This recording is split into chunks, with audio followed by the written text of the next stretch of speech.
Welcome back. President Trump on the move for his first full day in the White House today. Moments ago, the president left a traditional national prayer service over at the Washington National Cathedral. And there was a powerful admonition by Bishop Marianne Buddy that we want to let you hear as she stood toe-to-toe with the president. Watch this. Let me make one final plea, Mr. President. Millions have put their trust in you. And as you told the nation yesterday, you have felt the providential hand of a loving God. In the name of our God, I ask you to have mercy upon the people in our country who are scared now. There are gay, lesbian, and transgender children in Democratic, Republican, and independent families, some who fear for their lives. And the people who pick our crops and clean our office buildings, who labor in poultry farms and meat packing plants, who wash the dishes after we eat in restaurants and work the night shifts in hospitals, they may not be citizens or have the proper documentation, but the vast majority of immigrants are not criminals. They pay taxes and are good neighbors. They are faithful members of our churches and mosques, synagogues, wadara, and temples. I ask you to have mercy, Mr. President, on those in our communities whose children fear that their parents will be taken away, and that you help those who are fleeing war zones and persecution in their own lands to find compassion and welcome here. So let's go live to CBS News senior White House correspondent Weijia Jiang. Weijia, this is a president who does not like to be admonished, does not like to be told what to do. Do we have an early readout to his reaction to those very powerful words there at that church service? He was on the front row. Yeah, Reed, well, that church service just wrapped up a short time ago, so we have not heard directly from President Trump. But you're right in that he does not like to be on the receiving end of any kind of criticism. And perhaps you could read that in a different way, but I imagine that he could also interpret it as a commentary on some of the executive orders that he has already taken and spoke about yesterday at length during his first day in office. Of course, the pastor there talking about LGBTQ rights as well as mercy for refugees and immigrants. And we know that President Trump has signed a flurry of executive orders targeting both of those groups.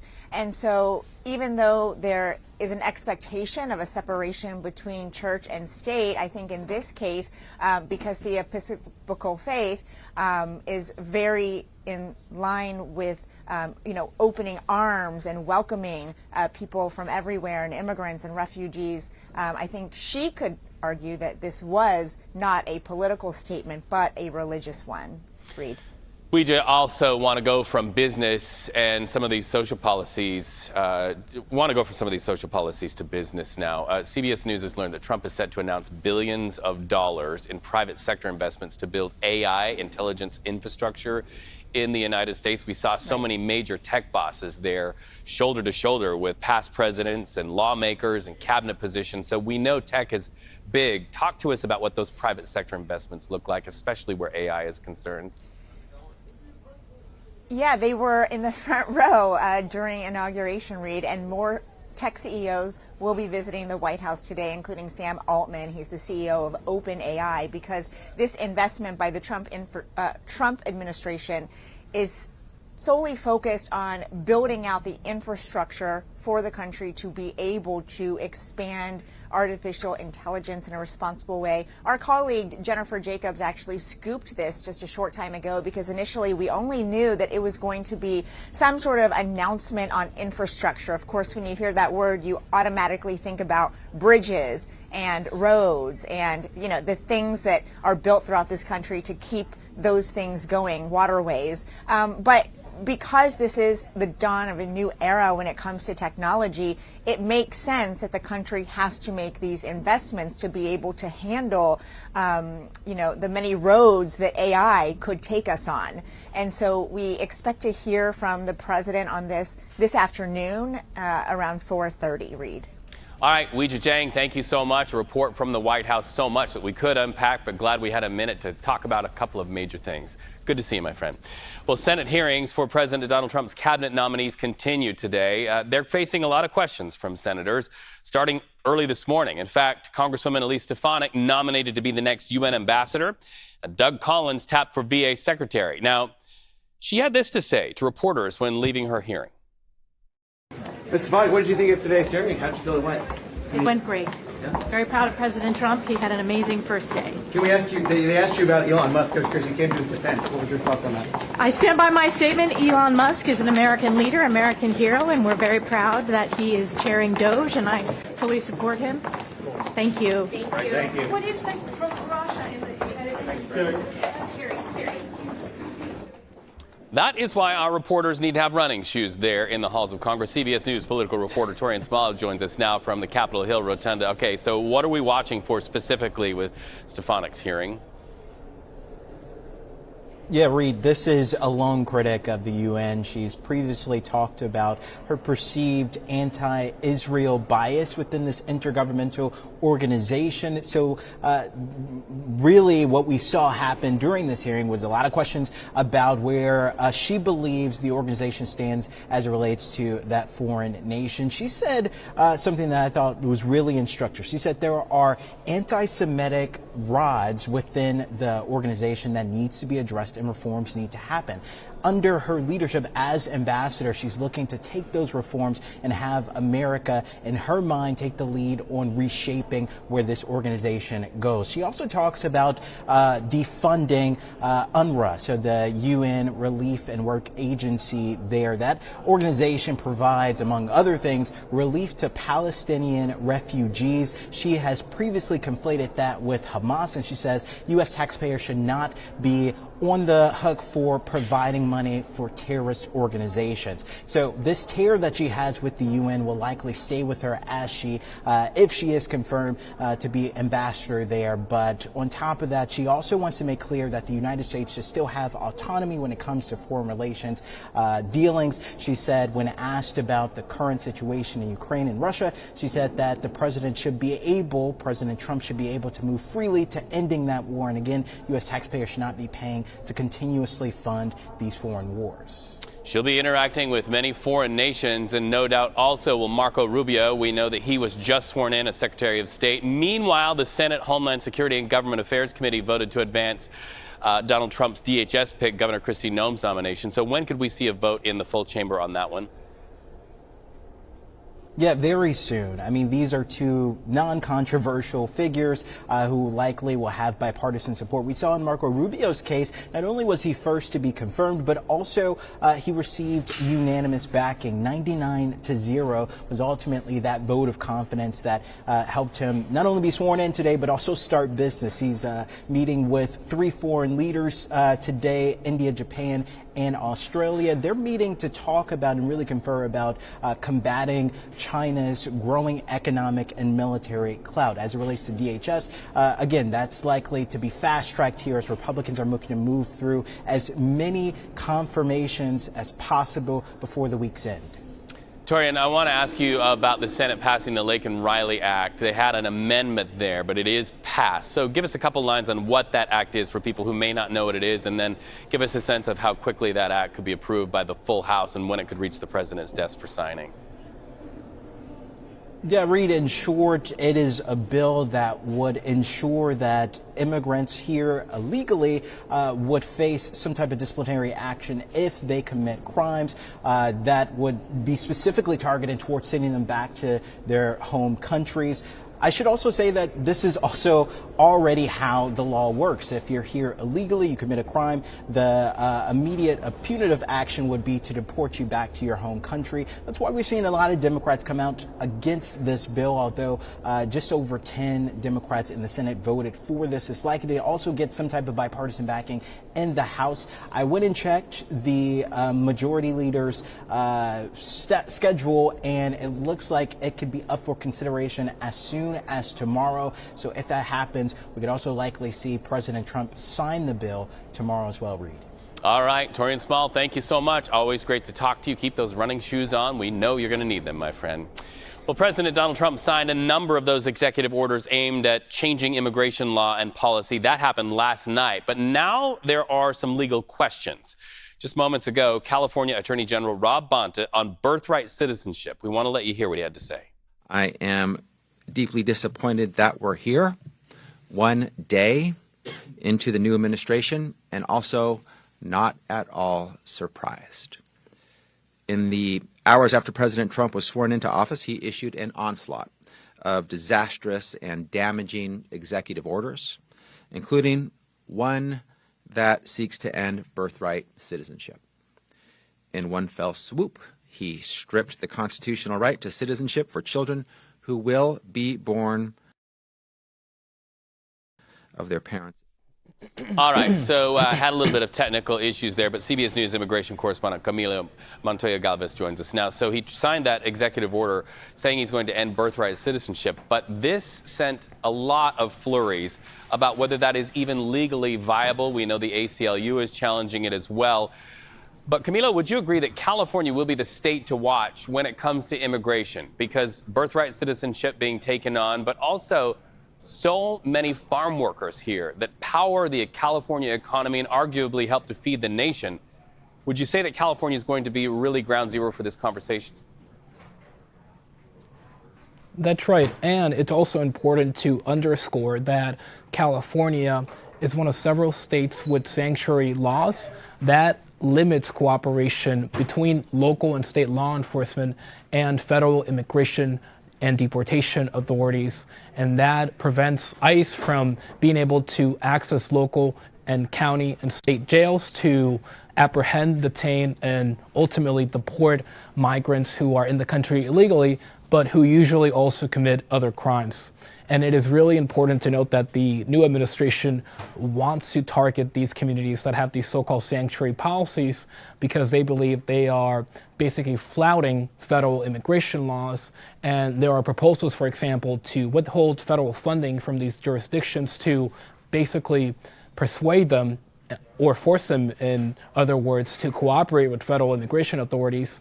We also know that ICE offices across the country have been instructed to ramp up enforcement operations, what advocates would call raids, in these communities that have sanctuary policies to arrest individuals with criminal histories, yes, but now the big change will be that if immigrants who are not targets of these operations, who are not criminals, but are still in the country unlawfully without legal documents, they can now be arrested and deported from the country because the new administration has immediately reversed guidance from the Biden administration that generally limited immigration enforcement to serious criminals and national security threats. That rule is no longer in effect. Well, and we're also watching Chicago because it has been reported in recent days that that would be the first place where these raids would happen. What's the difference between the power of federal officers and ICE agents and local police where those raids are concerned? Because we've seen some Chicago leaders saying our local police will not participate, but they also won't intervene as well. What do you know there? It's a good question. It's a critical question, I should say, because I am frequently asked what state and local authorities can do to potentially stop or prevent federal immigration agents from arresting undocumented or unauthorized immigrants in their communities. And the simple answer is that there's really nothing they can do to stop that. Federal immigration law allows federal agents at ICE and other federal immigration agencies to arrest, detain, and deport people who are in the country illegally, irrespective of whether or not they actually have a criminal record. What is really important to note, however, is that even though ICE agents have the authority to arrest anyone who is in the country unlawfully, they typically don't have a criminal warrant to enter private property. And so when they conduct these operations, they typically have to convince the homeowners to let them inside of that property to conduct these arrests, or they have to wait until that person comes out of that property, that home, and to arrest them outside of that premise. And so now advocates and lawyers in Chicago and other so-called sanctuary cities are telling people, don't open your doors to ICE agents and do not come outside unless you have, or you see rather, a criminal warrant. Camilo, always great to have a conversation and break down these issues and what could happen, what may happen, and what might happen. We know you will be at the ready to let us know anything as we watch Chicago and then those farming communities in California and elsewhere in the middle of our nation. Thank you so much. Nice to talk to you today. But when we come back, talk about an icy blast. There are places in the United States that are seeing snow where typically you don't see a lot of snow. Why New Orleans is making a big pot of gumbo to stay warm when we come back.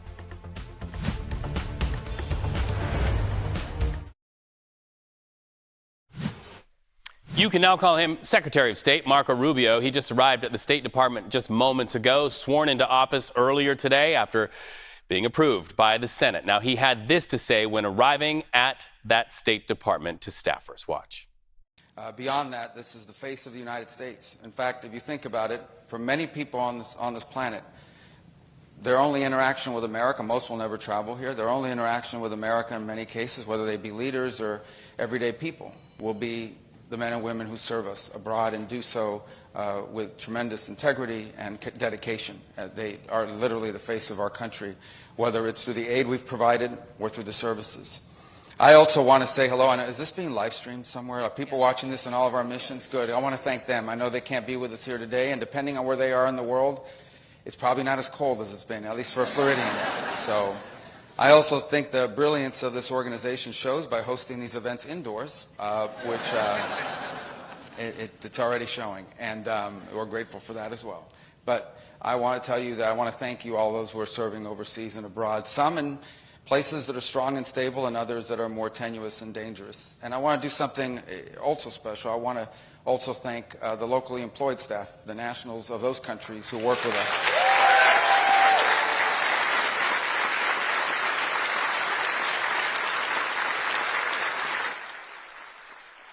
Secretary of State Marco Rubio and his first words to staffers at the State Department, no doubt aware that he was being streamed to other satellite offices around the globe. Many big challenges globally for him to take on. Well, let's come home right now. These monitors take us to New Orleans. This is a rare winter blast. It takes aim at the southern United States, where typically they don't see snow in their windshields, right? About 40 million Americans under winter weather warnings right now. And that's dangerous, especially for places that aren't used to this sort of weather. Very cold, potentially record-breaking snowfall. Cities in Texas, cities in Florida, and New Orleans, right? Where usually even a light flurry is rare. So let's talk to CBS News reporter Katie Weiss. He's joining us live from New Orleans. I have a feeling that is a newly purchased coat. You don't typically see scenes like that in New Orleans. Although, you're making me crave gumbo, Katie. Yes, good afternoon. This is a very unusual day in the Bayou State. I'll tell you that much. You do not see this very often, if ever, really. It's been decades since this region has seen any kind of snowfall like this. And I know that for the first time ever in Lake Charles, a blizzard warning is in effect as well. Certainly blizzardy looking conditions out here. They have been getting worse throughout the morning since we've been out here.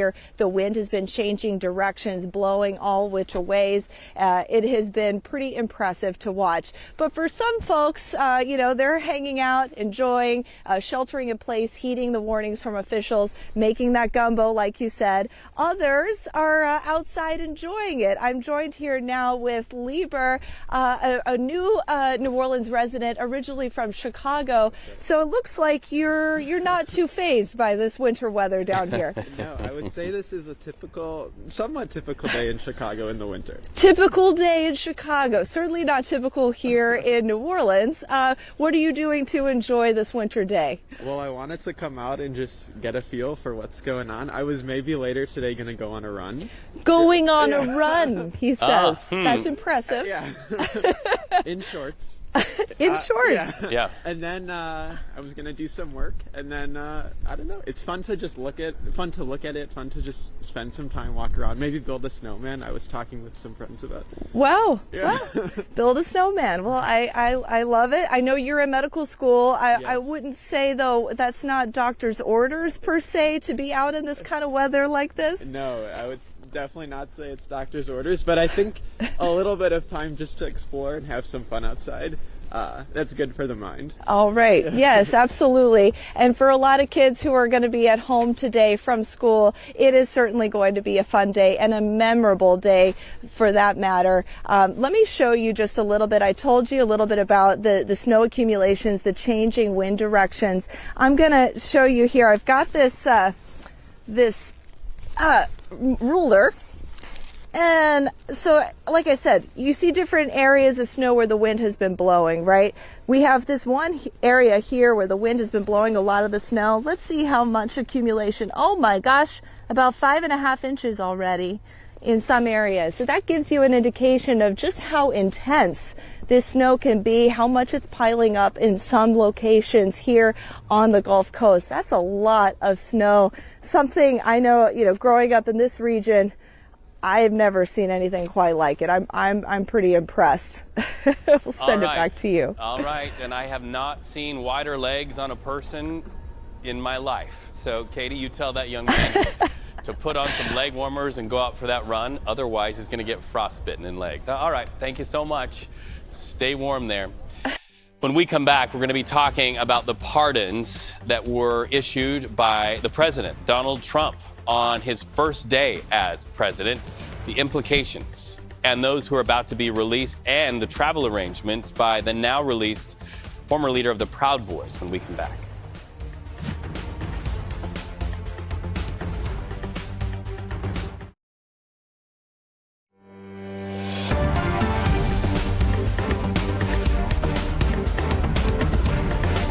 Welcome back to CBS News 24/7. You could call today Delivery Day. It's the first full day of President Donald Trump's presidency, and already some sweeping moves to deliver on those campaign promises on many fronts, really. So a day of executive orders on immigration, gender, and other major issues, followed today by a prayer service and some cabinet meetings. It is go time for Donald Trump. The president also cleaning house. Members of the Biden administration are out, along with a morning announcement of a purge of more than 1,000 political appointees. Trump made a point to name 4 of them on social media, including celebrity chef Jose Andres, who, by the way, is right now on the ground feeding victims of the LA wildfires, and also naming former top general Mark Milley, who testified against Donald Trump and got a preemptive pardon in the final hours of Joe Biden's presidency. So, major hearing from Republicans there in response to pardons. It's very clear that they all would like to keep the conversation on Joe Biden's pardons rather than Donald Trump's pardons. Are you seeing that play out in Washington? Certainly, and the last-minute Joe Biden pardons are a legitimate news story. They are shocking. They were shocking as we were approaching the inauguration of President Trump to see this last-second announcement from the Biden White House about preemptive pardons, even though no investigations have really begun for any of the family members named. That basically signals to the country that before he left office, President Biden could not express any confidence in due process, the rule of law, or any norms of American jurisprudence, because if he did, he would let his family members go through investigations, even if they're charged, have their day in court, and follow due process.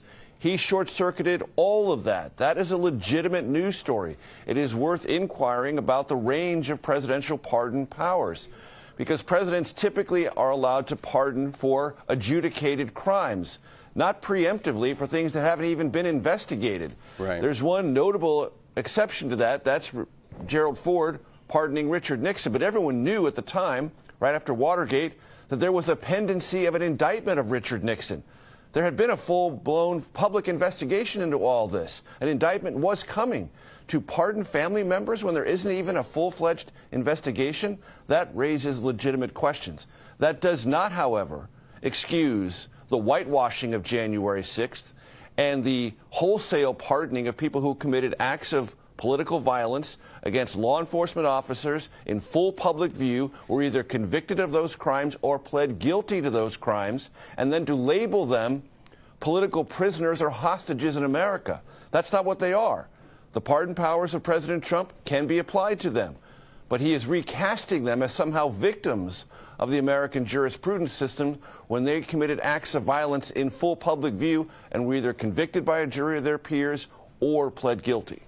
Well, and then speaking of those executive orders as they relate to immigration and delivering on the campaign promises of mass deportation, Major, I want to ask you about this.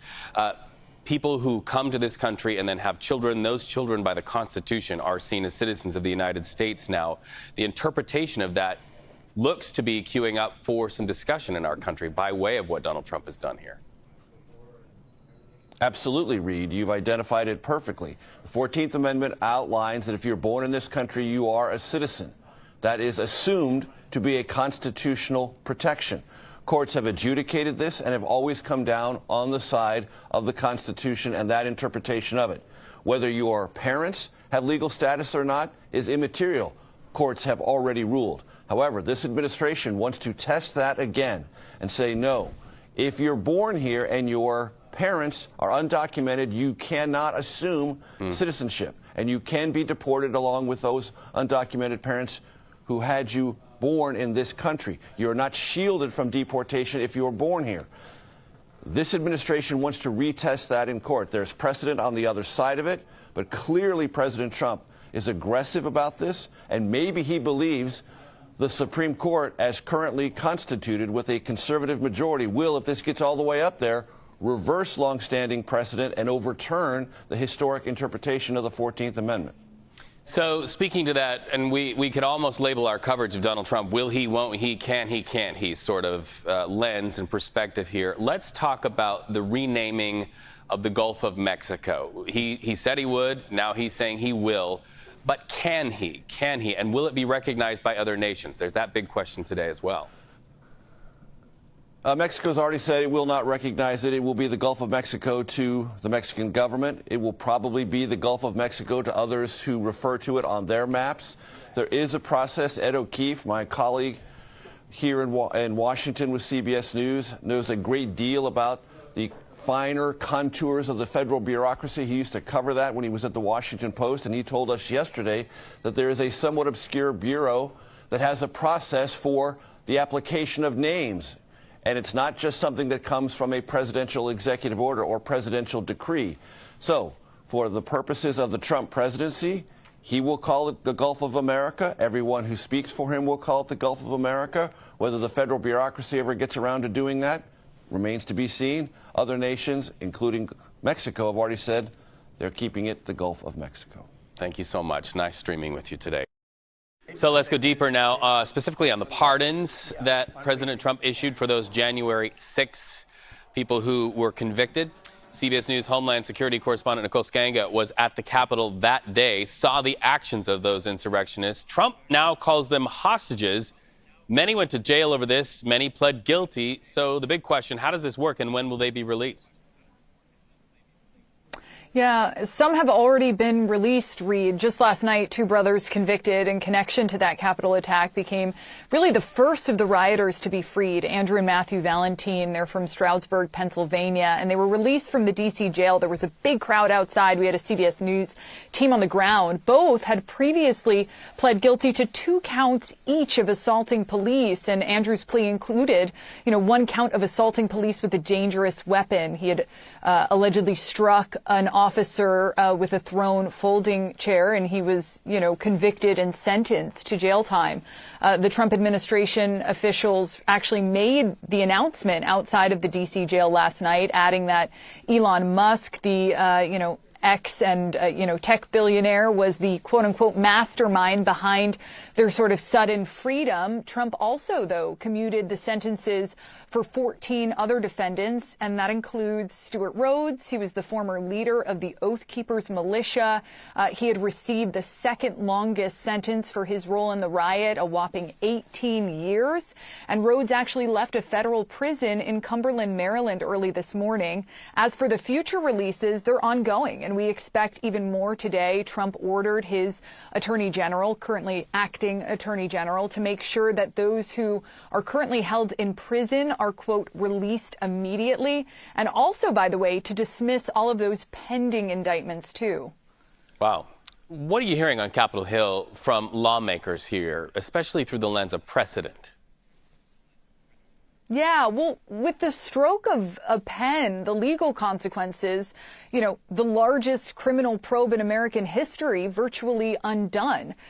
You mentioned that the sweeping pardon includes those who assaulted police officers, those who were convicted of really a historic crime of seditious conspiracy, which, to remind our viewers, means that 2 or more people literally conspired to overthrow the federal government by force.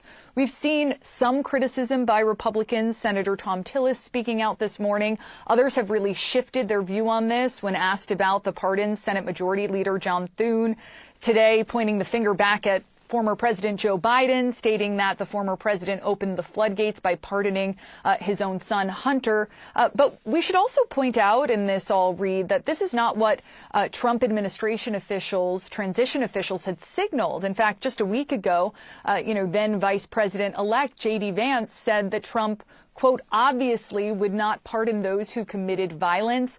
Last week, Trump's pick for Attorney General Pam Bondi, while testifying on the Hill, said that while she wasn't going to speak for the president, he, quote, does not like people who abuse police officers either. Obviously, this blanket pardon stands in direct contradiction to that.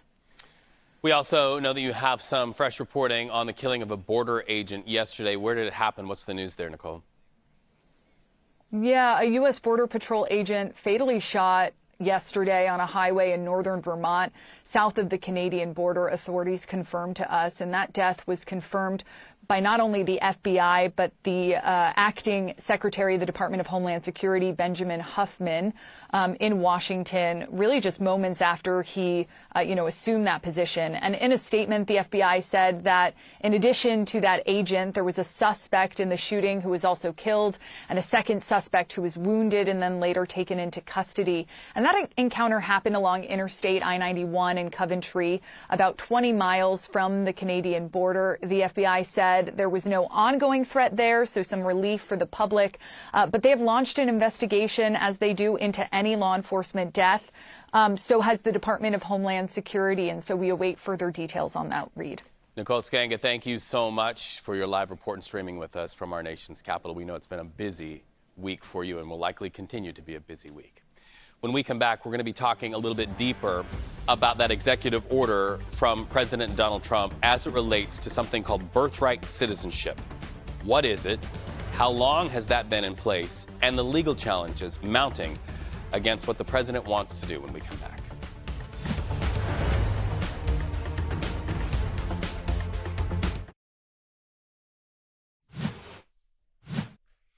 Well, looky there. Yes, that's a coastline. And no, that is not sand. That is snow. Galveston, Texas, right now on CBS News 24/7, where, Jess, I think if that is a restaurant there on Piers, oh my gosh, you should order some shrimp on ice. Oh my gosh, it is wild down there right now. I mean, anywhere from 4 to 6 inches of snow from Houston, Texas, all the way over into the Carolinas. To add to that, there's winter storm warnings in areas that aren't used to seeing snow. I mean, we just had those live looks earlier at New Orleans. Now, here's what's happening over in Texas. As we head out the door today, not only are we dealing with those snowy conditions, which is now moved off into the east, but we're also dealing with this very strong polar air mass bringing in cold, chilly temperatures widespread throughout the Midwest, the Mid-Atlantic, all throughout this area. I mean, Kansas City today topping off only at -12 degrees for our feels like temperature. Dallas at 25, New Orleans all the way down to 14 degrees. New York is very close to that, sitting at 8. Now, as you take a look behind me, here's what's going to happen. As we head into the next couple hours, this winter storm continues to track off into the east. And we're keeping a very close eye on this for a couple reasons. Of course, we've been seeing some fun live looks from areas like New Orleans or all throughout Texas. But what's happening is the storm is causing a lot of impacts for people trying to get to work and school today. Lots of areas canceling it just because of that. Now into the overnight hours tonight, the storm continues to track off into the Carolinas, bringing with it anywhere up to around 6 to 8 inches over there.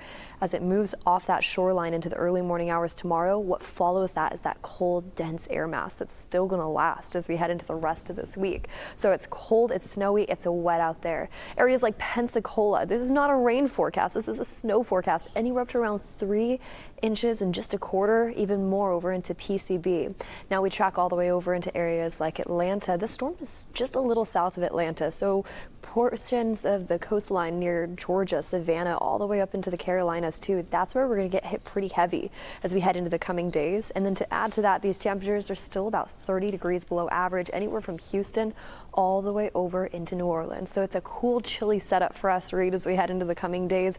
But this is a very, we're breaking records. It's a rare storm overall. It's kind of wild to see down there right now. Wild to see. I have a sister in Texas, and her dogs go out and they're like, what is this? Yeah, they're like going back inside. For sure. All right, thanks so much. Of course. You're watching CBS News 24/7, streaming coast to coast and worldwide. One U.S. city, the focus when we talk about Donald Trump's very aggressive crackdown on immigration. The city of Chicago. Will there be raids? The big question about will they happen, and whether those raids will be carried out by federal agents or local police. We've got some answers for you when we come back.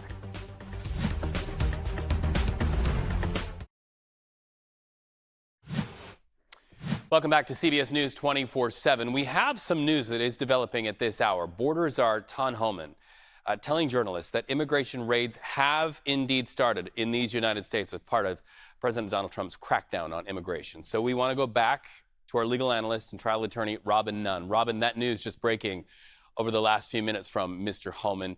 So we don't know exactly where those raids are taking place. All eyes have been on Chicago, but this really opens up the question about whether this is legal and whether there will be legal challenges, or if federal agents can just go in and get it done. Yeah, immigration policy is obviously often set by the president. He definitely has the authority. Raids have been being done for years. What is happening right now is, I think, really being called into question. I don't think we know enough information at this point, but I think that information will be coming. Typically, after these types of broad raids, there is a lot of litigation. There's a lot of class actions involving the illegal detainment of people that were never supposed to be caught up in these raids. So I expect that this is going to be quite a legal fight. Well, Chicago's mayor was on the radio this morning saying that local law enforcement will not participate, but they also will not intervene. So it'll be fascinating to see how that plays out when you look at federal agents as opposed to local police. But to your point, we're already seeing some legal challenges to some of President Trump's executive orders. We're understanding 18 Democratic states have now filed federal lawsuits to stop the administration's effort on eliminating birthright citizenship. So how does this work its way through the courts? What's the process? And do you get a sense that the president is banking that this will go all the way up to the Supreme Court that he arguably feels pretty confident in? Yeah, I think this is going to be a huge legal showdown. I think we're seeing 18 states as well as the city of San Francisco, city of Washington, D.C. I think this is something that is unprecedented. The Supreme Court has previously held that birthright citizenship is something that, most people is protected and most people expect. I think that this is going to be something that is going to be a major showdown for the Supreme Court, where we're really going to take a look at Trump's second term agenda, and this is going to be on the top of the list. Well, and for our viewers who are just logging on, maybe in the palm of your own hand, we are getting early reports that raids have started just one day after that executive order, those mass deportation promises being delivered on by Donald Trump that he made on the campaign trail. I want to shift a little bit in the conversation, and I want to ask you about those January 6th insurrectionists. Many of them pled guilty, and my question is about precedent. Because if with the stroke of a pen, people who have pled guilty themselves have been sentenced, who are serving time, if all of that can just be wiped out, how does this inform legal cases that are sure to come up in the future going forward? Yeah, I think that the president's pardon powers are pretty typical. Most modern presidents use them at some point in time. And this was something that was expected. While this was expected, this is quite broad. Obviously, this includes both violent and non-violent offenders, people who have not yet even been convicted yet, people who are currently in prison, people who have obviously admitted that they were guilty. So it is pretty far-reaching, but presidents always often have pardon power. And this is just President Trump using it. All right, legal analyst and trial attorney Robin Nunn, we thank you for jumping back on as we got that news of raids beginning in these United States. And certainly we're working to find out exactly where they are. But thank you for the conversation. Our monitors take us to the United States now, where fire also makes the headlines. A pair of new wildfires sparked early this morning in Southern California. We're not, though, talking about L.A. down south, but this time in San Diego County. So the first is called the Pala Fire. The second is called the Lilac Fire. Both burning at this hour, about 80 acres so far charred. And we can tell you, as you see the flames lapping up that hill, neighborhoods are threatened, and that's why they are evacuated right now. Firefighters working very hard to try to get these fires out. Meanwhile, fire crews still have their hands full with those deadly fires in Los Angeles County, spanning tens of thousands of acres, thousands of homes destroyed. LA City Mayor Karen Bass signed an executive order to mitigate the flow of toxic chemicals from ending up washing out into the ocean. So they have a big situation just where the toxins in the ground are concerned. At this moment, containment on the Palisades fire is now at 63%, while containment on the Eaton fire has reached 89%. U.S. prisoners held in captivity by the Taliban on their way home in a prisoner swap. In fact, we've got some video that came to our monitors exclusive to CBS News. Really gives us a first look at the former hostage. His name is Ryan Corbett. He is on his way back to the United States after 2 years of captivity. That is Corbett on the left. He is one of 2 Americans freed. So what's in it for the Taliban? They get back somebody named Khan Mohammed, sentenced in the United States to 2 life terms. The Taliban abducted Corbett while on a business trip back in 2022. We know, as we see this airplane photo taken and provided for us by the Corbett family, that there remain 2 other Americans still inside Afghanistan. So once again, 2 Americans freed by the Taliban, and you are now seeing one of them on his way home to American soil. That's it for us on CBS News 24/7. Thank you so much for watching day in and day out. And just a reminder for those of you who have a heart for those people who have lost their homes in Southern California, CBS News partnering with the Red Cross. You can go online and Google CBS News Red Cross and find ways that you can help out. Have a great afternoon.